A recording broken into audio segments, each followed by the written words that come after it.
Hi, everyone. It's David. Welcome to this week's Reckless Talk, where we sit down with our illustrious Dungeon Master, Nathan.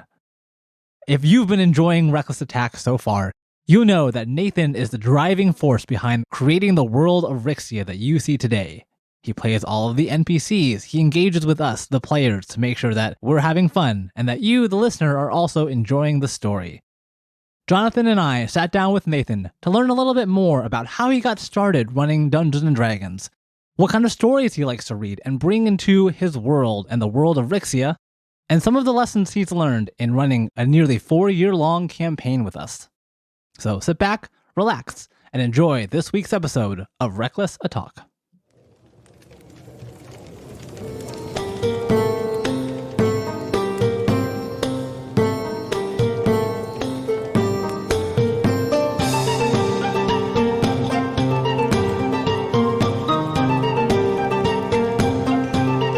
Hello, and welcome to today's highly caffeinated episode of Reckless Talk. Oh, jeez. And only going to get more so as the coffee just like courses through our system. We've just been chugging. And so it's going to hit about at the 15-minute mark. See if you, dear listener, can time out exactly when it hits. I'm already like lightly bouncing in my chair because I started off this morning with a cup of coffee and have only had more coffee as the day has gone on. The coffee must flow. Yes, exactly. We, David and Jonathan, are flipping the script a little bit and accosting Nathan, our dungeon master, with today's interview. Accosting is a very aggressive word. We dragged him out of bed to surprise him with this interview. Yeah, we splashed cold water on him, and it's like, Nathan, what do you like as a creator? Yes, I've been dragged from a dark sensory deprivation room that I've been in the last 16 hours, and now I'm ready to answer some questions. But yes, if you do not know already, Nathan is the esteemed dungeon master for the critically acclaimed and widely listened to podcast, Reckless Attack. Technically true. That is technically true. Mm-hmm. And if I didn't mention already, I am David, and I am joined by my co-host. Hi, I'm Jonathan, and I play checkers. Yeah, if you hadn't, I was going to be genuinely disappointed. But no, the two of us are interviewing Nathan today for our DM Reckless Talk this morning, or wherever it is that you're listening to today.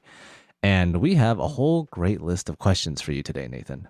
I won't say ready, but I am accepting of questions. I'm open. I will take your questions from the podium that I exclusively DM behind with my DM seal on the front. To kind of get us started, Nathan, you have been running games for quite a while. You've been playing for quite a while. And Dungeons & Dragons and the tabletop role-playing space has been something that you have been intimately familiar with for quite some time. I want to know a little bit about how did you get started, not only as a player in this space, but also transitioning to now a creator of, once again, the acclaimed. We should include that, just make that a regular thing, like a Dungeons & Dragons 5th edition actual play podcast, and then just every time it rolls off the tongue. Yeah. A critically acclaimed, widely listened. Yeah. We awarded it ourselves. Right. We got the Reckless Attack Award. Good podcast that we did. So, it's so interesting. I've tried so many times, even when when I host these interviews, have curated the questions and always include this sort of question. And I have each time racked my brain to actually figure out when I actually heard about D&D for the first time. And like when the moment the unveiling was, the seeing the PH or the monster manual for the first time, or the whatever thing, and I still, for the life of me, cannot figure it out. So the best I have, other than having a coterie of nerdy high school and middle school friends, and like I'm sure that it came up or something, and being kind of adjacent to that space, really. I started with podcasts. I think the first one I listened to was the Acquisitions Incorporated podcasts, where it was the Penny Arcade crew and DM'd by Chris Perkins, who is, I don't know what his official title is now, but like one of the head honcho designers of D&D and writers of D&D. And I listened to that. I've probably even now listened to that like a dozen times through. Like a few years ago, did a whole re-listen of like the first arc. I love it so much. And I just remember I'd always been a creative person, someone who thought of myself as a creative person and kind of always wanted to do something. And writing a book is intimidating, and that's a lot of work, and you have to have a good idea, and also imposter syndrome and all that kind of thing. But D&D always felt like something I could do, that it felt accessible, even at kind of some of its like highest heights with Acquisitions Incorporated, where it's like semi-professional comedians and like one of the best DMs professionally in the world, Chris Perkins, especially at the time. It always felt like something that I would be interested in and something that I felt capable of doing, which is a big thing for me, is getting over the self-doubt. But I didn't really have a group of people to play with. I didn't even know really where to ask. The nerdiest friends that I had had some in college, but most of them were just back home. So like that wasn't going to happen in Kansas City. So I just all I did was just mainline podcasts for 3 years. It was Acquisitions Incorporated and Critical Hit, which was a 4E podcast that I deeply loved and probably have stolen so much from in Reckless Attack. And then finally, as now much publicized, stop me if you've heard this before, everyone, I went to the Dice Dojo one day. Wait, can you say that one more time? Where did you go? I went to the Dice Dojo in Edgewater, Chicago, and as I've said before, I was a journalism person in college, and we got an assignment to go out into a community and a sub-community, basically, a subculture, I think, and just write about it and talk to the people who are in it, a music scene, an art group, whatever it ended up being. I couldn't have told you anything that anyone else did. I even now struggle to figure out what other examples there would be, but for me, the answer was D&D. This was the time where it's oh, okay, cool. I've been listening to the podcasts. I've been loving it. And so now I'm going to check this out. Yada, yada, yada. I went in totally blind. I had never played, was familiar with it from podcasts to an extent, but again, went in and just introduced myself. And it was kind of your typical, not Adventurers League, but organized play D&D game night. And I just got kind of directed to a table and I said, hey, can I just watch you play and then maybe talk to you guys? And I did. And I just watched that first week and was just enraptured, even though the DM was, I think, only okay. He was fine. It wasn't grand storytelling. It was yep, you go in, there's a dungeon, there's caves, there's blah, blah, blah. Steve was there the first time. Steve was very generous. Actually, everyone at the table was very generous with the time. And it was immediately for me as a white male person, was immediately a very welcoming environment, and a lot of people who were ooh, a new person. Yeah, let's bring them in. Let's get the claws into them, and we're immediately very nice. I came back the next week. I came early, and someone also came early and built me a character to play, right there on the spot, and got to play. Got to then interview all the players and just talk to them. Hey, so basically did a Reckless Talk on all of them. And why do you like D&D and what does it do for you? And how'd you start and all that kind of stuff. And the connection that people had with D&D, and Steve obviously being a great example. He was probably easily the most memorable interview that I had. They all talked so glowingly and talked so much about how much it meant to them and how fun it was and all that kind of stuff that even, it enriched me even further. I played it, I've watched it, I've listened to it, and now I'm hearing how it has affected people. And that was the last straw that I needed. Where it's done. I want that. I want more of this. This is what I want to do. I did run a tiny game shortly thereafter for friends back home in Kansas City. It was 2 a.m. and we're just had been, I think, 21-year-old beer college drinking and hey, do you guys want to play D&D at 2 a.m. or whatever? And because you're 21, you can say yes, I will do that. And we found a shitty little dungeon crawl and a pre-made character sheets and ran through it. So I was a player and DM where we're all just being I don't really know how this works. I think it's this and that. I don't know.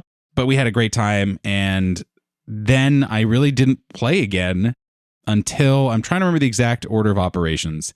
No, I had started DMing a game for my now wife, my brother-in-law, and some of my roommates and friends, and it was very bad. I think it was good enough. It was better than a lot of first-time shitty DMs. But I was a shitty early DM because that's how you start. I went, I took the idea of the quote one shot too literally, where it was like 6 hours of gameplay and we were up till like 1 a.m. also, and that was bad. But again, still was like, ooh, this is good enough that like I want to keep pulling, and I have enough enthusiasm that I can just like keep convincing my friends to come back and play. But really what started, I think, truly started my like seriousness about the game and take, it being really truly connected to it and not a phase, and thinking about it in a more, I guess cerebral is a fine word, but thinking about it and really trying to approach it artistically and meaningfully and empathetically and that kind of stuff was, I was working at a cafe at the time, right in or right after college. I was the cash register person, so I was like professionally just the chipper person who greeted you and gave you your coffee in the morning. I'm sure that surprises no one, whereas just professionally charming to just be like, well, I'm just going to tell you a little joke and fun song and dance while I try to remember what the code is for the thing you just ordered. Oopsie daisies. But I love that job. I would do it right now if I could get like health benefits and never have to clean and just like talk to people for 4 hours and have a great time. But we had we had a lot of regulars, but there was one regular in particular who was always very kind, always, even in our short couple minute interactions, would always stop and have a genuine chat. And, probably to the detriment of the line, but like whatever. And one day I was clearing up, or maybe it was after my shift, and I saw that he was there and working on stuff, and I just went over to say hi, and he was typing away on his laptop, and I asked him, like, what are you working on, or something along those lines, or it came up at least. He was very sheepish, almost embarrassed a little bit, and he said he was writing the monster manual. Incredible. Yeah, it was, and that was Steve Townshend. You can see his name is in the monster manual. I don't remember exactly. He had like a block of letters essentially where he was like L through P. All those monsters are your monsters. But you can see his name's there. His name's also in Princess of the Apocalypse and a bunch of other D&D properties and other TTRPG properties. And we just, so he was like very sheepish and be like, I'm working on D&D stuff. And I was like, no, don't hide it. Show it to me. I'm here. And he was like stunned that I knew and cared about or was interested in it. And eventually he invited me to his home game. And he had been playing for a zillion years, like same as our Steve, essentially. Yeah.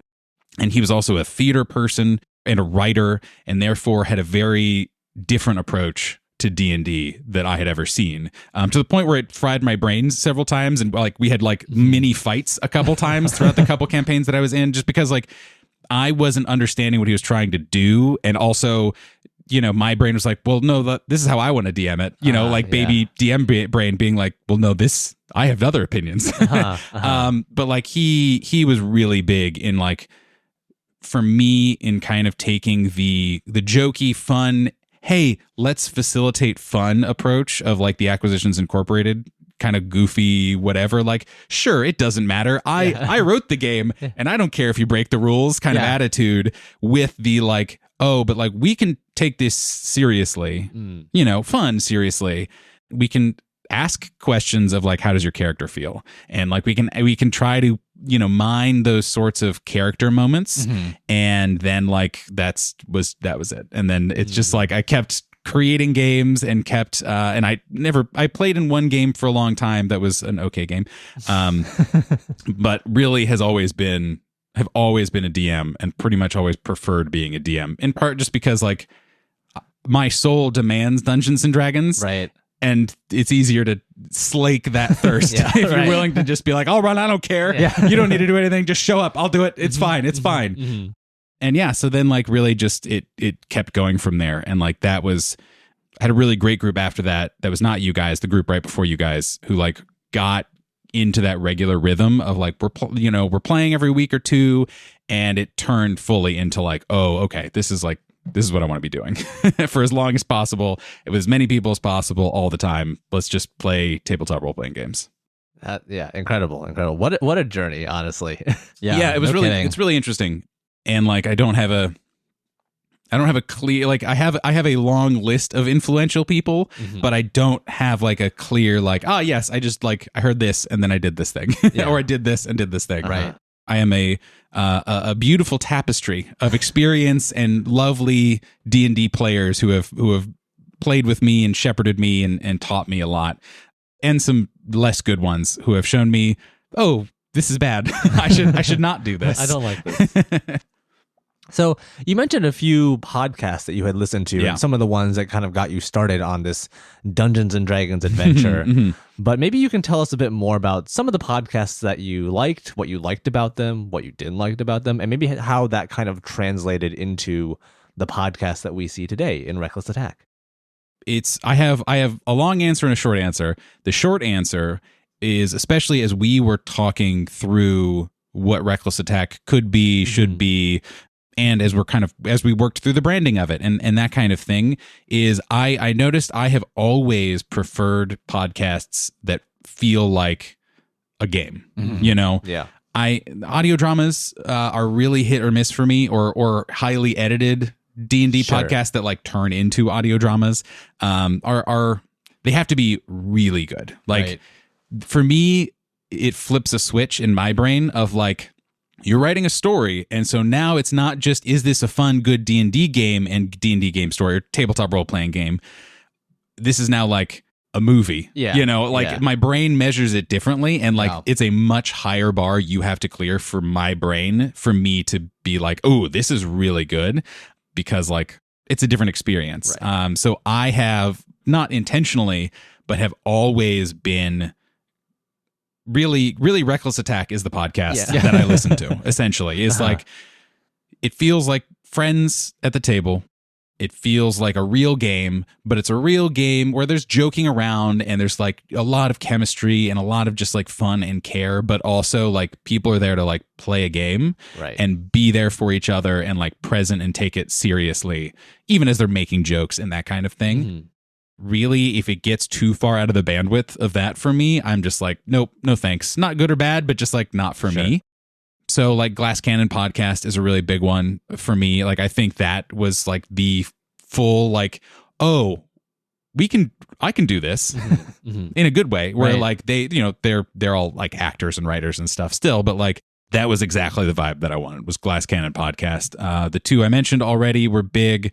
Another big one that was also copy paste the same reasons why I like it was Drunks and Dragons / is now Greetings Adventurers now, which was a 4E pod, which was started in 4E and then transitioned to a 5E podcast. They've been going for like 10 years or something, or like, I don't remember what it was, but they literally, maybe it was like 7 or 8 years that I've been listening to them, and they just like in the last month finished their first campaign. Jeez. Wow. Which was a lot. I can't even imagine. And I fell off a little while ago, but like that was also that perfect like, hey, we're all having fun. Right.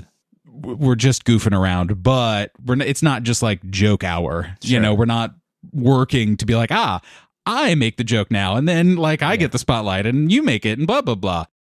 Those are, I think, off the top of my head, like the big ones, but they all share a very similar theme of like, it needs to feel like a game to me for me to connect with it and enjoy it, which is what Reckless Attack is, and like needed to be for me to feel comfortable and confident, because it's like, well, I like it. And so like, and these are, you know, successful podcasts, so like other people probably like it, and like, let's do that then. Gotcha. So we know as the players that you, Nathan, have done an incredible amount of work designing the world for Reckless Attack. You know, you've gone through this multi-years long process. Unfortunately, several not times. on purpose. Yeah. But so are there any kind of stories that you like, any sort of tales you like to tell that, you know, maybe you've put into the world? You know, we know that Reckless Attack is the fantasy X-Files noir, kind of vibe. So first, I like heroes, and we've talked about this. I think certainly, I don't know, on mic or off mic, it all blurs together. We're just on or off mic at any given point. That's true. And if we're off mic, we're also usually talking about the podcast, so like it all blurs together.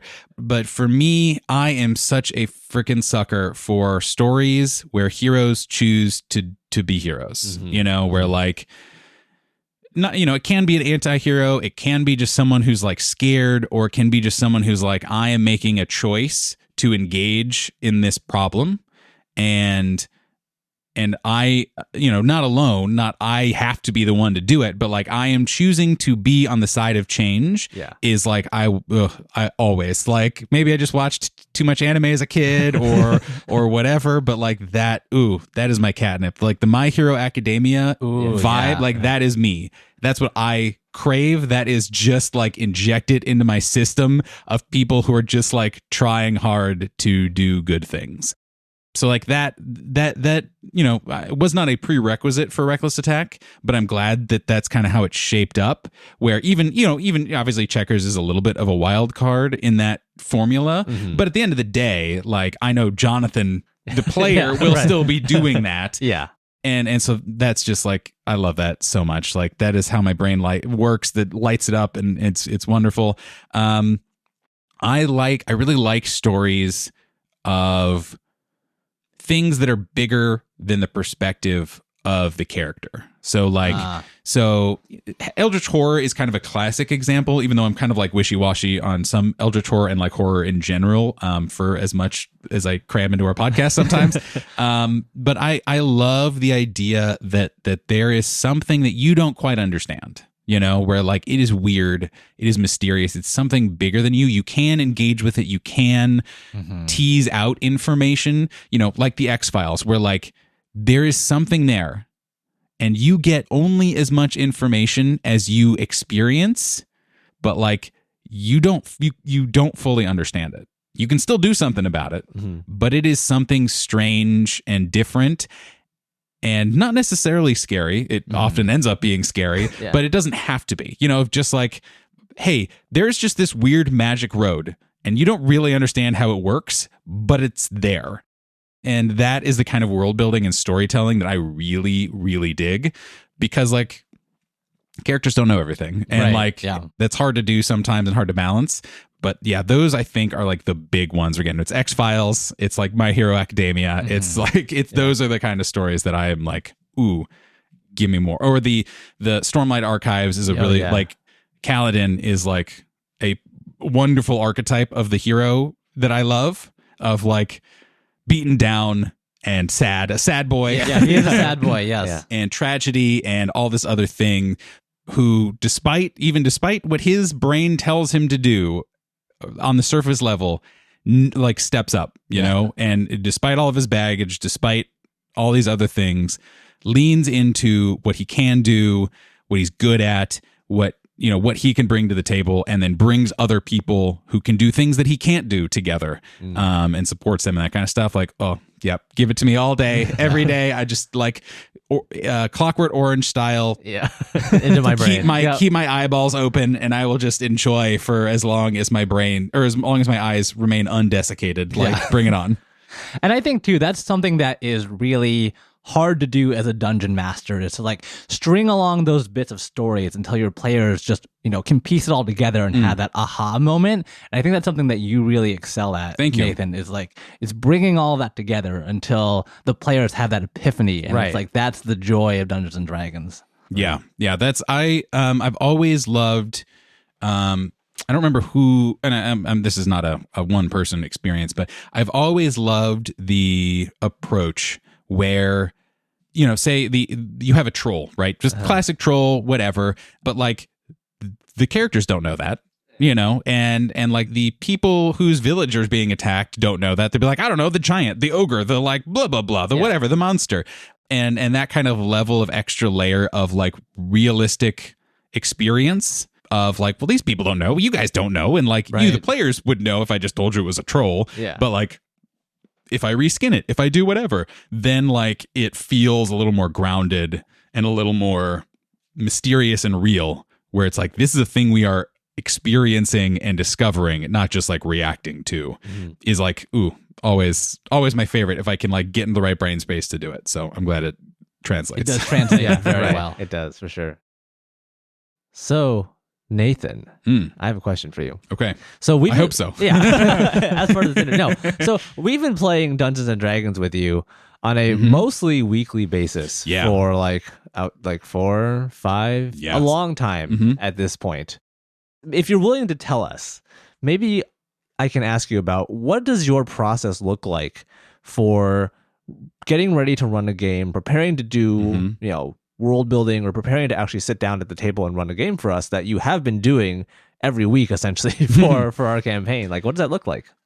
Yeah, so this is also something I've kind of thought a lot about in recent months.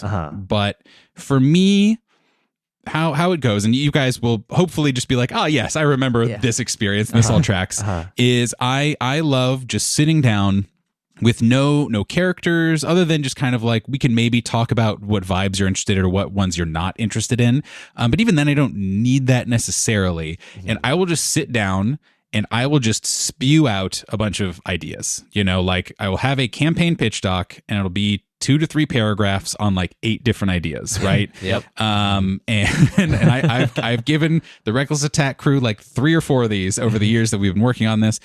A lot of them are just super cliche, right? Where it's like, okay, again, the classic one is, it's a pirate campaign, but this pirate campaign might be a little, eldritch horror-y, or okay, so like, what's the kind, it's super high level, classic movie pitch where it's like, it's this movie meets this movie smashed together campaign, and that's just super. Hey, here are the vibes of this campaign, and that's what I try to go for, and then that's a nice starting off point. We talk about it, we figure it out, we refine, and then we kind of hone in on the 1 or 2 that we're interested in, and then I just kind of like start pulling on threads that is kind of interesting in the genre or interesting in the setup or the premise, even if I had to did the classic J.J. Abrams mystery box of like, well, I put this in the original pitch and I don't know what it means, so I guess it's time to figure it out.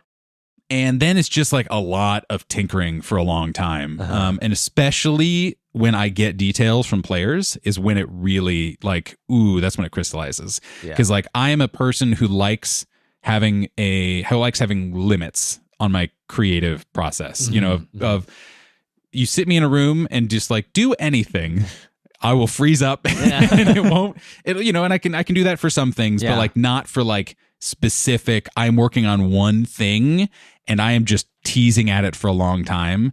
I really struggle with that.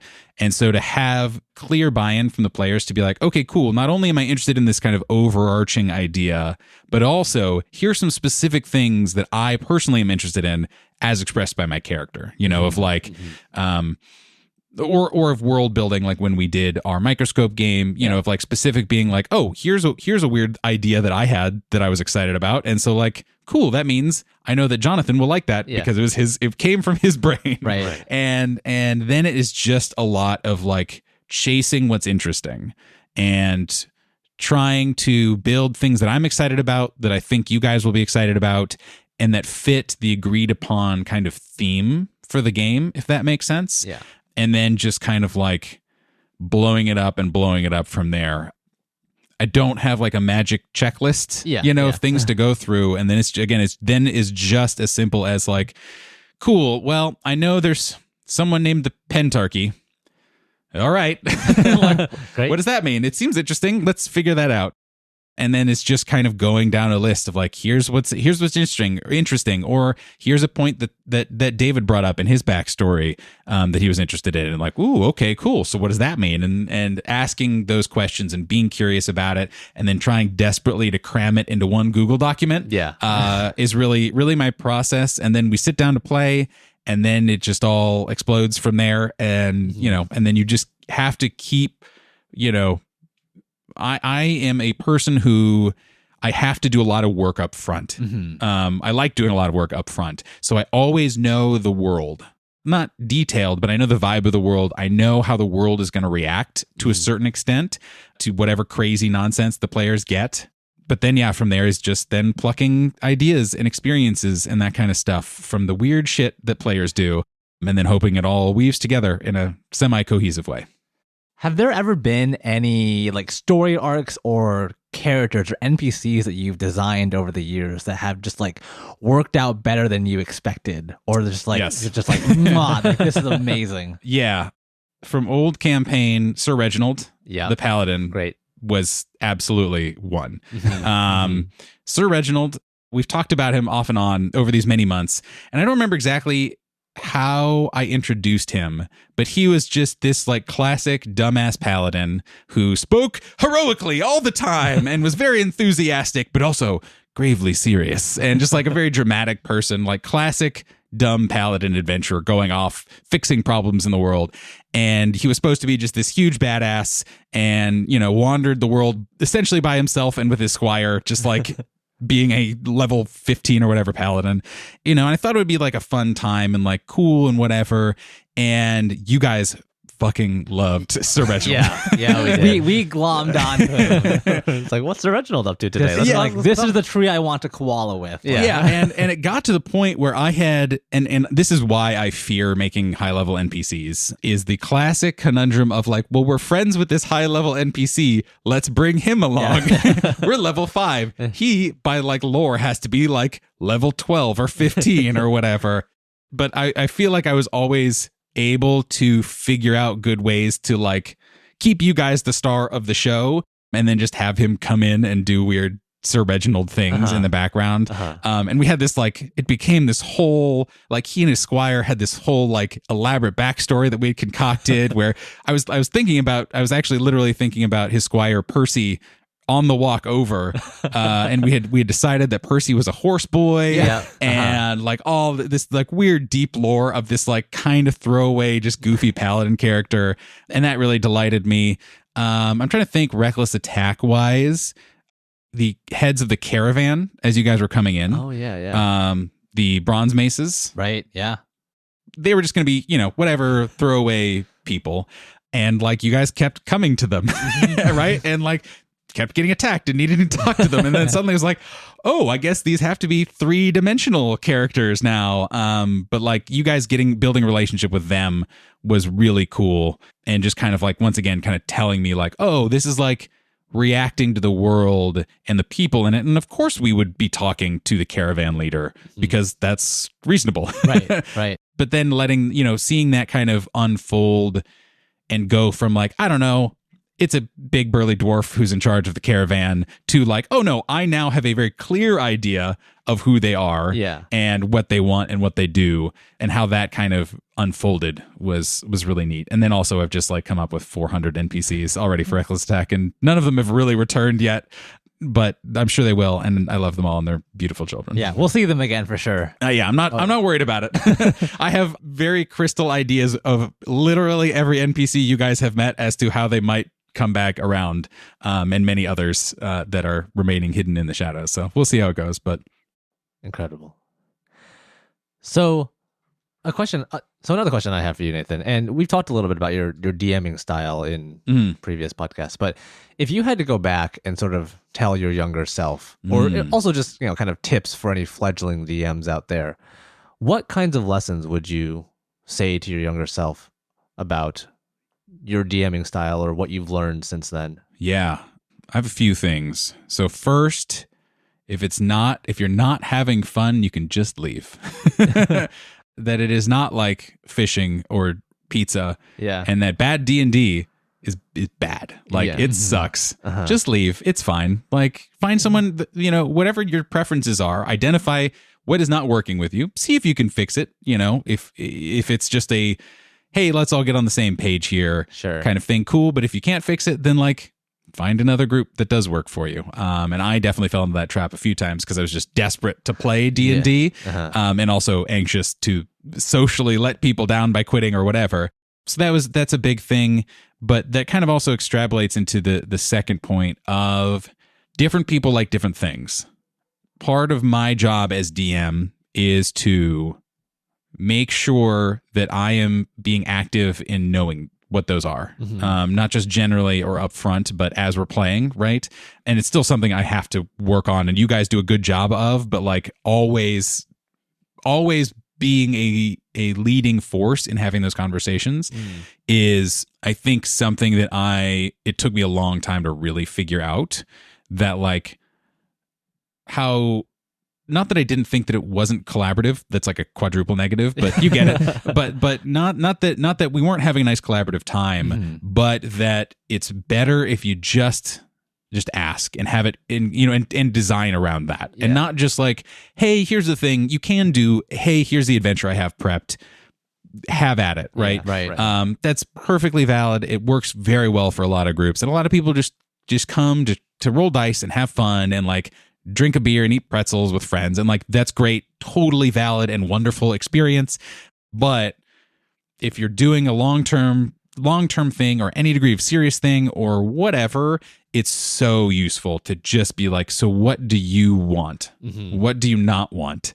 And ask those questions a lot, and then put it in the game and not just design it in a bubble. And that's something I have worked hard to learn, and something that was very valuable, I think, for everyone, and that I am still always learning and still always working, and it changes for every group, and that's kind of the beauty of the human experience. And like as a player, I think it really shows, because I've noticed that you are very good at being active about asking those questions and intentionally trying to figure out like not just what we say we want, but actually what we engage with in the game. Yeah.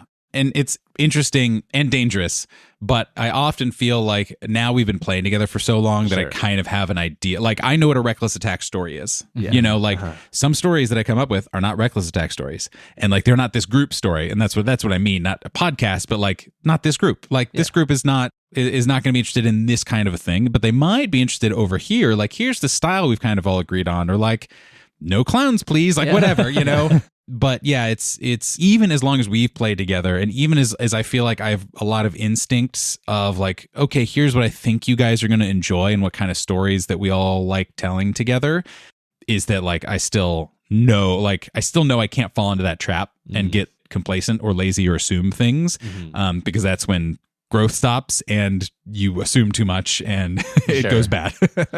So I'm glad that has been your experience.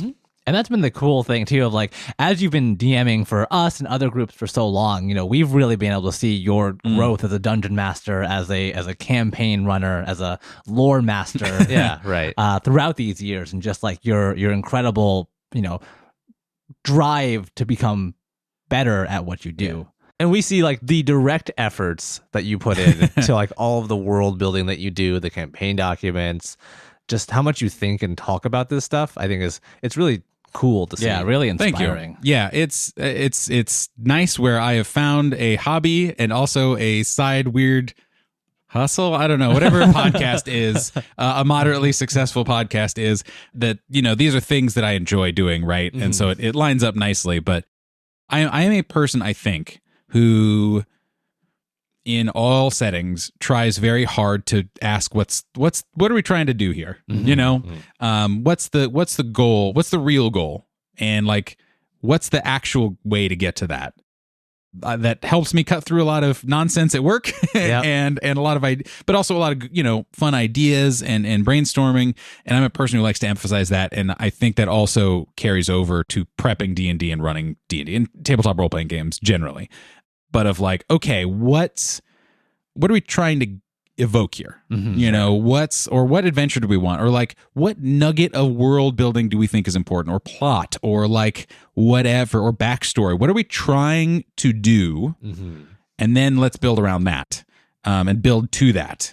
And so that like, it all fits into my brain in a nice way where I can, you know, that integrates into my process very easily. And then I can just be like, well, this is fun. I'll just like, I'll just keep doing, because everyone has told me that these are all things that they want. And so I have permission to just do it. And I'm going to fuck with you. And it will not be the way you think, but it will be there. And isn't that a lovely thing? Yeah, there are so many twists and turns, not only in this game, but our past game that, just like, hey, Nathan, I had this idea, and it comes back in on us. It'll come around. Totally unexpected way. I have many secrets already for Reckless Attack. So Nathan, you are not only the voice and the face of Reckless Attack. Gross. You know what people hear when they listen to our podcast, but you are also you spearhead our quote unquote community outreach. Yeah. You talk to you interact with the community. Can you tell us a little bit about what that has been like? Oh yeah, good question.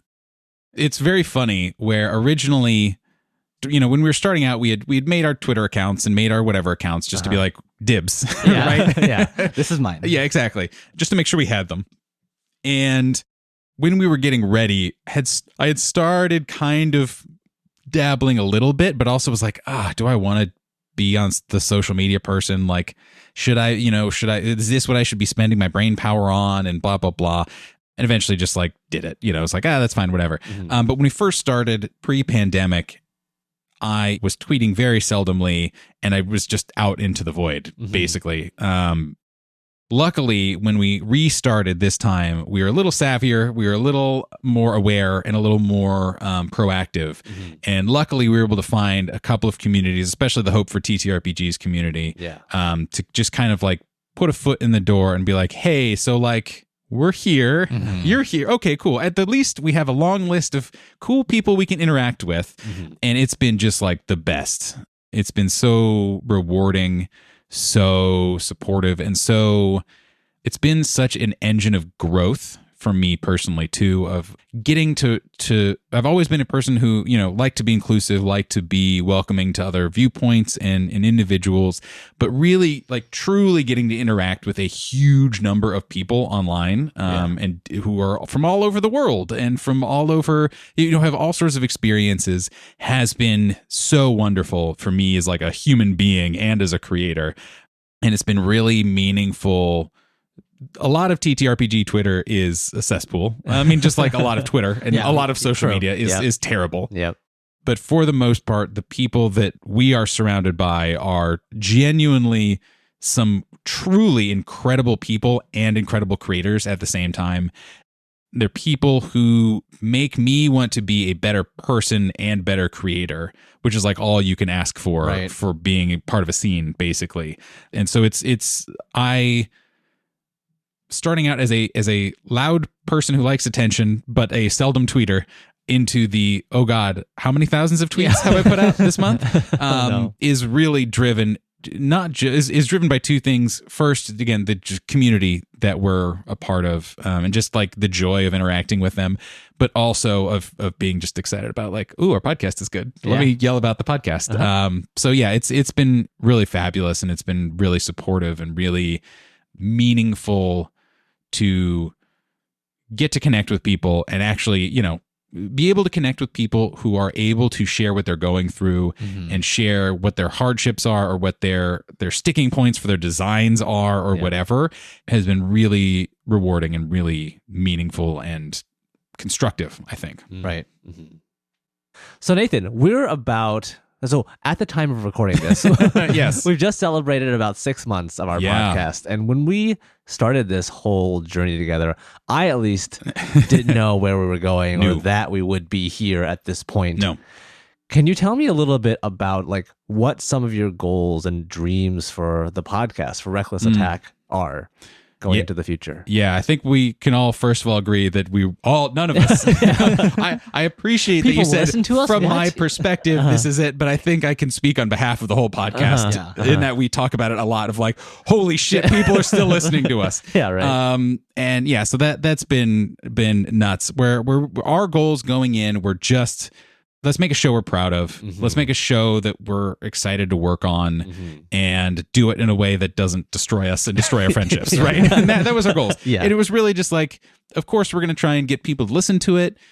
And whatever, maybe a couple of the friends who throw us a pity listen will stick around. And like, isn't that just kind of a nice time? Yeah. And we'll just try to do it for as long as we feel like doing it. And like, that be it. And that has been our experience, I think, but also now people are listening to us. So that's an interesting question and a hard question to answer sometimes. Yeah. I mean, and as I'm talking to two people who I just talk about these sorts of things with constantly, so this is more to the listener than you guys specifically. But I would love for Reckless Attack to be a platform for a lot of people and a lot of stories. Reckless Talk is a big part of that, obviously. Yeah. And it's something I love that we're doing, and I think is hopefully very impactful and very meaningful and something enjoyable for people to listen to.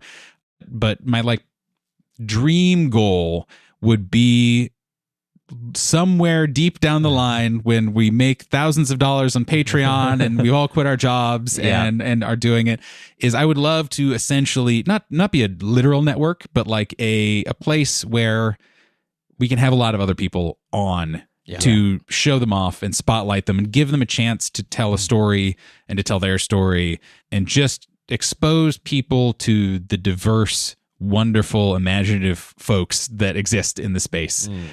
That feels very, very good to me. It feels like a good direction. But really, just like my goals are kind of still like be protective of our sanity, be protective of our friendship, Right. and keep playing the game we want to play. And like whatever that means for growth, for listeners, is whatever.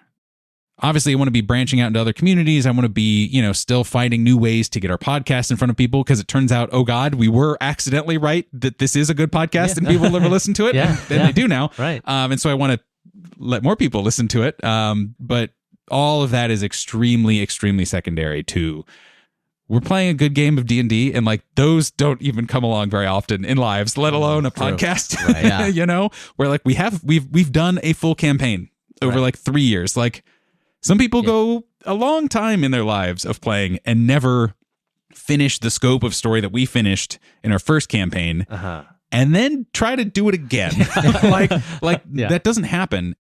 I am trying to be very cognizant of like, I am going to like keep our group protected and happy and our game going, like as a game first and foremost. Right.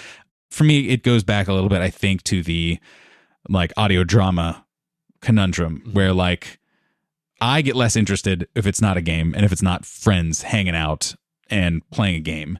And I want to make sure that that keeps going for us, because I mean, in part because like that's the juice for us, right? Sure. In a lot of ways, but also because like, well, that's what I want. That's what we are. That's where we started. And that's what I'd like to continue us to be, because like playing D&D with friends is very good. And it turns out I just want to keep doing that. So if we do it in front of mics, great, awesome, cool. But those are still, I don't know if it's sort of goals, but also sort of like guiding principles, is like we have all these cool ideas of things we want to do. And we have all these new friends that we want to like, let's collaborate, let's do this, blah, blah, blah.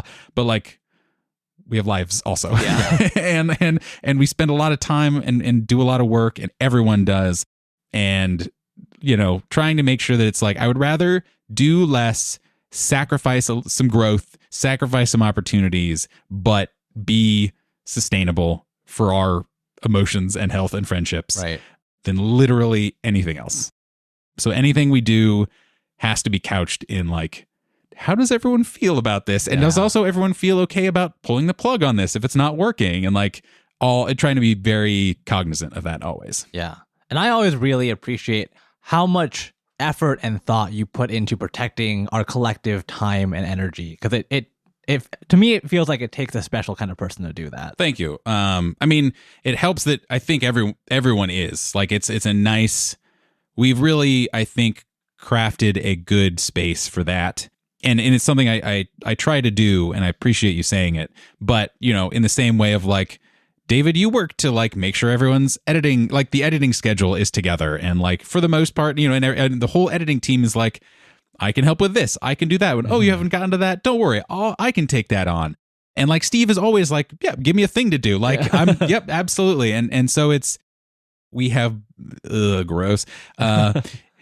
We have built a culture where,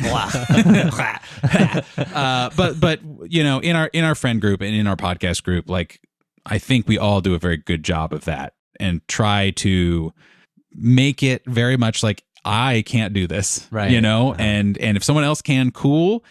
And if no one can, then like, okay, like we haven't yet, but like if we ever need to skip a week of podcasting, that's fine.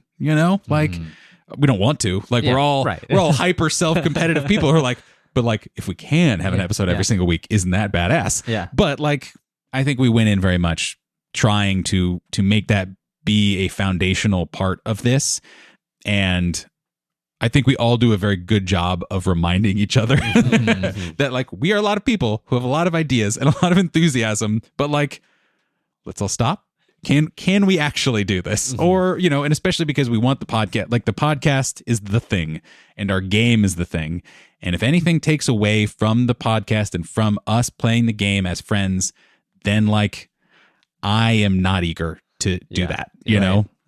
Any streaming we do will be like, cool, I have the time, or it's fun, or it's whatever. Or any new podcast we do is like, cool, I feel like I can fully commit to both things and bring my all to both things.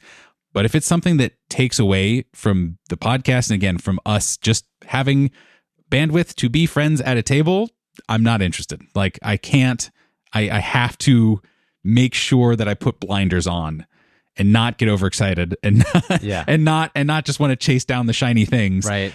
And I think, again, we all do a very good job of keeping ourselves accountable to that. And we also have like fans and listeners who are always seem very like, oh yeah, no, it's fine. Do whatever you want. So that's also very good. So we have reached the ubiquitous Oh, lightning round. Yeah. You've done this to both of us now, Nathan. Yeah. Now. Yeah, I know.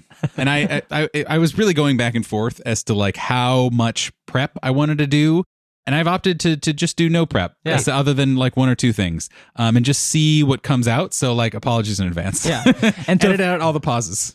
And if you don't know already, this is the portion of the interview where we get to ask Nathan questions, and we will, probably not. We've been asking questions. Yeah, right. Yeah. We will ask Nathan questions. Now the question Yeah, part's now begun. the questions, have come. But yes. So Nathan, is your glass half full or half empty? It is generally half full. I like to believe in the best in people and in the world and find hope. But also, I am also often half empty when it comes to thinking of my own self. So I'm trying to get better. Hooray, therapy. Hooray. But mostly half full. What excites you creatively, spiritually, or emotionally? Collaboration is big. Collaboration in a way where everyone is on the same page. And even if they have different thoughts, opinions, or whatever, we've reached a consensus. Everyone agrees, yes, this is what we should do. Here's how we should do it. And again, kind of having that nice box and that goal that we've all agreed on, we're all on the same page. Like, that's why I can design for Reckless Attack forever. Is that like, cool, we have a general consensus of what things we're interested in and what kind of world we're interested in. And we will say if we are not interested in a thing. And that's why I can just be like, yep, I will come up with adventure ideas for this group of people for as long as they will let me, because the collaboration and the kind of the safe collaboration that goes into it. What does not excite you creatively, spiritually, or emotionally? Not having clear direction. Okay. Is I hate. I hate. My brain gets too anxious and is convinced I will not be delivering what they want me to deliver. And then then the opposite end of that spectrum of being too assigning of things, of like a prescriptive. That's the word. Kills me. Like, nope, that sucks. I can't. And it's just me up against a wall. Just can't move past it. What is your favorite sound? I really struggled with this one. I did think about it a little bit, and not struggled to come up with what it was, but struggled to be like, how soul revealing do I want to be? I'm vulnerable. Yeah. To this, my favorite sound is people laughing at a joke I made. And take what you will of that. It is factually correct, for better or for worse. What is a sound that you hate? The sound of this is not exactly a sound, more of a tone. The tone of voice when someone is disappointed. If that makes sense, is a real bummer. What is your favorite word? I pause on this one because I have a different favorite word like every day. Yeah. It just depends. Oh wait, hold on. No, I have a good one. This is stupid. What is your favorite word of the day? I have it. No, I know what it is. Baba Booey, and not for any Howard Stern reasons. In Parks and Recreation, which was a formative show for my wife and I, we watched it all the way through, like God knows how many times. There is a point where one of the characters gets hammered drunk and then just looks straight at the camera and just leans in and goes, Baba Booey. And Jen and I say that to each other all the time. And so that is my favorite word. Incredible. What is your least favorite word? Wrong. Okay. What TTRPG or Dungeons and Dragons monster have you not faced that you would, or run that you would love to? I actually, there's we haven't run so many classic monsters. That's true. In our campaign. I've seeded them in, but either we haven't gotten to them or whatever. So there's like a lot of answers, unfortunately. I think the main one that I'd love to get right is a dragon. Yeah. I have fought a dragon in a streamed campaign. It was good, but dragons to me have such rich potential, as adversaries, as allies. And in 5e, I've never really played long term in a game where the dragon was the bad guy, Sure, or something like that. It was like meaningful and impactful, kind of classic like season 1 Critical Role kind of thing. Mm-hmm. And I they're so cool, and I've never experienced a good version of it. And now I crave it. Now I want to have that like conniving background dragon, or grand dragon, or ultra powerful dragon, or whatever, ancient, wise, beyond your comprehension kind of thing. And I think that would be fun to try and get right. So what is your favorite adventure of all time that you've played, experienced, that you want to run? I have a couple. My first favorite adventure was, and they're all ones that I made. Great. I've read a good amount of adventures, and I haven't really run too many pre-written ones. From my first really long-term campaign, it was the group right before you guys, had this like very cool, sprawling adventure where a gang had, in a low magic or new magic setting, had figured out how to make wands of magic missile and just be able to produce that, which is essentially like a gun for a commoner, cool. Right? Where like 3d4 plus 2 or whatever is going to kill most commoners and like be untraceable and like leave no marks and all that kind of stuff. And so there's like all this cool intrigue and like mafia vibes and underground things. And I really still love that adventure a lot. And then I think the last pre-Reckless Attack campaign that we did, I really loved the the horrible tree monster encounter. Oh, no. Tree that dropped pod people, kidnapped them, ate them, just because it was like super simple. There's a evil tree in crazy magic forest, and they are kidnapping people, and like stop it. Yeah. But it turned so rich, and so like all your characters just like really freaking leaned into it and engaged with it, and that was really cool for just a really simple setup. And then the Mind Flayer lab last campaign too, where some evil scientists had accidentally created an elder brain and had been converted into mind flayers in like an arcane laboratory. So like all things were going wrong and blah, blah, blah. And then the bad guys, lieutenants, like teleported in, and you had a big, like it was a whole thing, and you guys were just fucking scared the whole time. Yep. And knew that around, I killed Steve's character. Yep. And, through some unknown, you guys didn't know this, but you already had a boon where you had one free resurrection, basically. Yeah. But like that for me is like the perfect encapsulation of a lot of things that I like to do as a DM, where it's like, you don't know what the fuck you just came into, it's like any room could be the worst thing I've ever seen in my life. Mm-hmm. And then just the reveal that like, oh shit, it's mind flayers. Yeah. Oh no. And not only is it mind flayers, but like, that doesn't mean anything. Yeah. What else is going on? Yeah. Was really fun. And again, how I like to design things of like, something has happened. That's all the information, Good luck, guys. Is like, I crave that. That's like how my brain designs adventures. And that was just a nice way to do it. Having experienced those adventures, I will say those were all some really fantastic adventures. Yeah, right? they were a lot of fun. Sir Reginald was there. He had been mind controlled. Was that where you met Sir Reginald? I think it might have been. Not the initial meeting. Oh, you're right. There was the fancy party, I think, is where you maybe met Sir Reginald. But yeah, Sir Reginald was there. He had been mind controlled by mind flayers, and he was there trying to smite you all. Yeah. There were dragons there. Oh, and like it was a whole 2 dragons. There were 2 young dragons. It was a whole thing. It was great. Speaking of Sir Reginald, what is your favorite TTRPG character of all time? Oh God. I am cursed with all of my characters, the few characters that I ever play. I never get to have a satisfying arc for them. They're either a one-shot character and then like I just want more, or they're like really fun characters that I love that are in an okay campaign. And so it's like, no, but I want more. Please help me. I really love my first character still. He was like classic edgy backstory rogue. and like grew up on the streets and was an orphan and all these other things, grew up in a gang and all these other things, was an assassin. He had this really interesting arc of like became a character who knew he was disadvantaged in the world and knew that like there's a code to the world that must be upheld, and that if that I need a code to operate from, even if the world does not operate from that.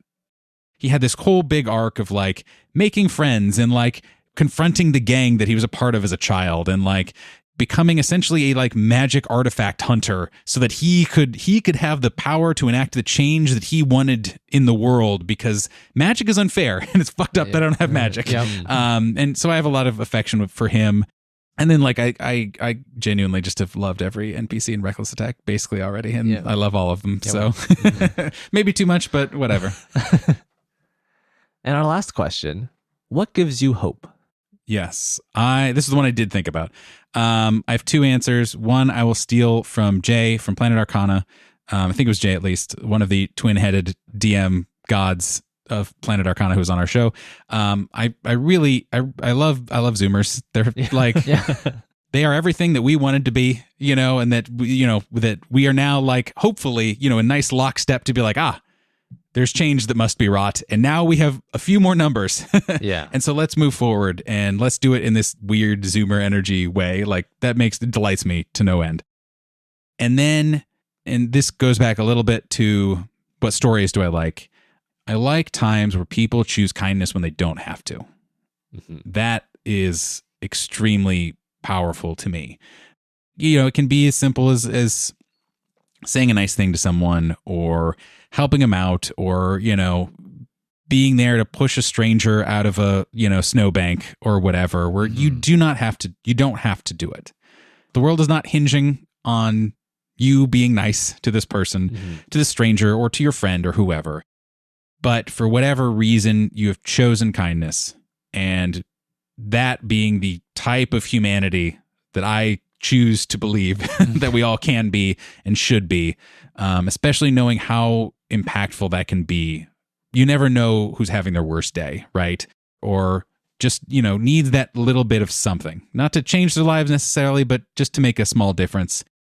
And that happens in the world at all is really, really wonderful and just a joy and filled with sunshiny brightness.